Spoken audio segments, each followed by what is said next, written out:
update sa ating ampalaya. Thank you Lord. Tapos marami ng tubod na sa ating area.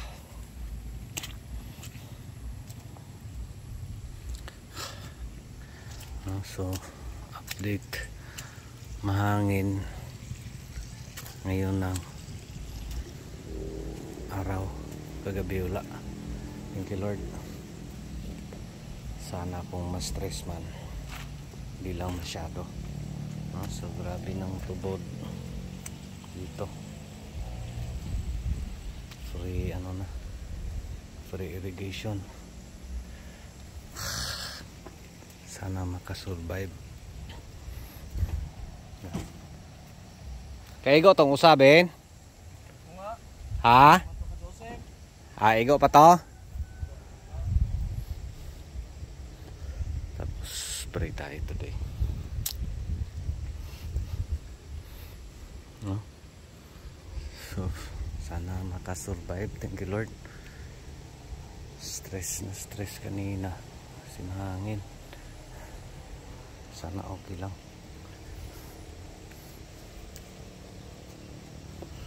Kumusta sa area ninyo? No, so ito yung F3. Mga turok lang. Ito may mga naputol kasi malakas yung hangin kanina. Sana yun na yun.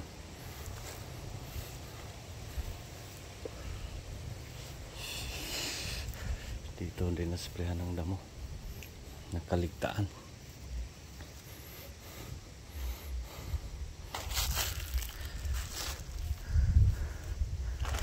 So may bubong na, di pa natapos, partial pa, di pa kami nangalahati, no? So ito yun, no? Grabe kalapit kasi mga turok lang. Ano ba tayong sinidlings dyan, no?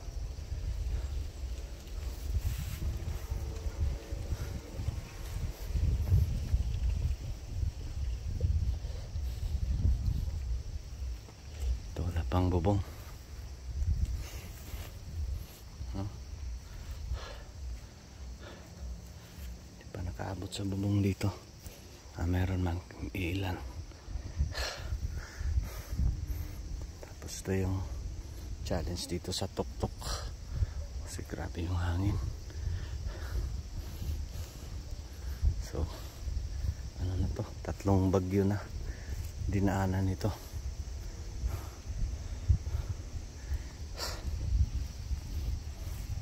Baka sanay na sila sa stress, sana.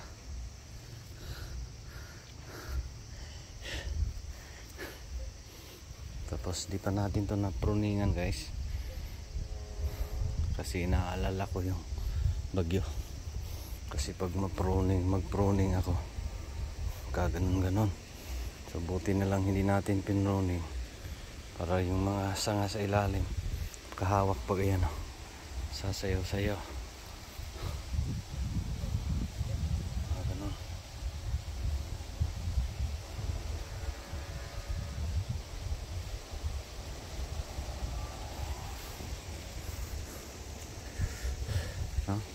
So at least nakatulong itong mga sanga dito. Hindi natin pinroning. May hangin ganyan. Sayaw-sayaw. Dito kasi tayo sa tuktok.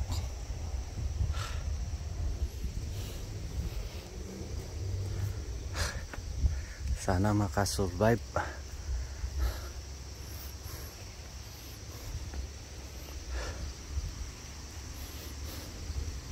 Tapos spray tayo today, insecticide, fungicides. Insecticides at fungicides lang. Foliar. Hindi pa to nakatry ng foliar.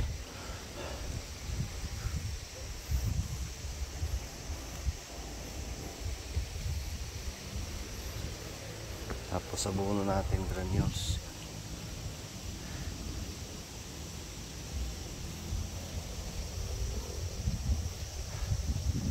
lang 16:20. Hindi rin tayo nag-drench na dito. Hindi kaya namin. So, ginawa ko ano na lang, puro granules. Granules. Ayan, namatay.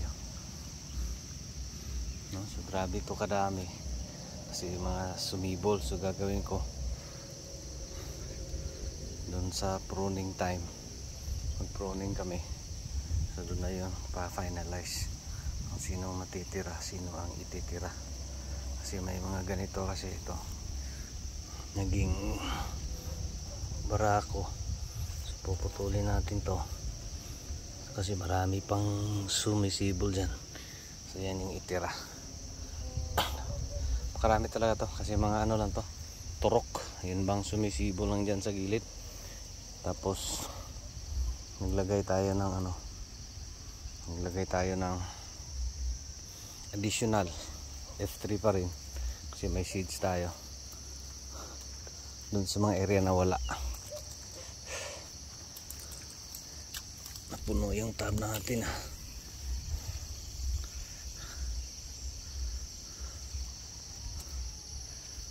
Puno sa ulan.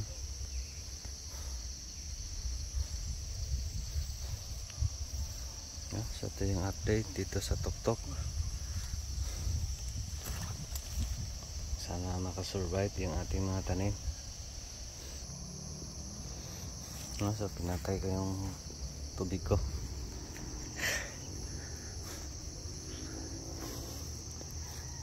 So ito yung challenge talaga dito sa ampalaya. So sana makasurvive. May mites na rin. Yan ano sa pamamarako. So spray natin Galileo tsaka Exal.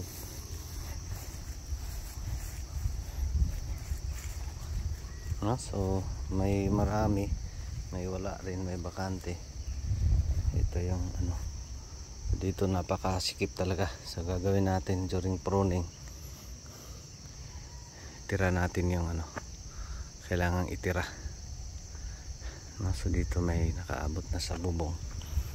Sana makasurvive. Sana wala muna yung ano, wala na munang hangin.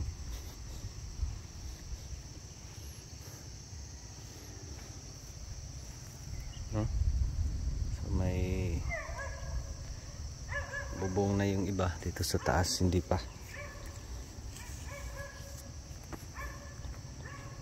So again, sana makasurvive itong ganitong panahon guys, with God's grace and God's blessings. Pag makasurvive yung mga tanim natin, sana, kasi may ano pa to may aftermath to, yung mahangin, yung stress, hindi pa natin makita ngayon. So in a week doon natin makikita talaga na ano ba talaga. So grabing damo. Nisprayan natin ng partial, pinalayo natin sa puno kasi may marami pang sanga. So ayan, marami pa rin damo, pero later spray tayo ulit ng contact herbicides. Gamit natin yung ano, Vistaquat at saka Didshock kasi mas mura. So yun lang. God bless everyone. Ano pala to? Dito third tanim, the same bed. Doon sa baba, pang-apat na tanim, the same bed. So sana makasurvive. Thank you Lord.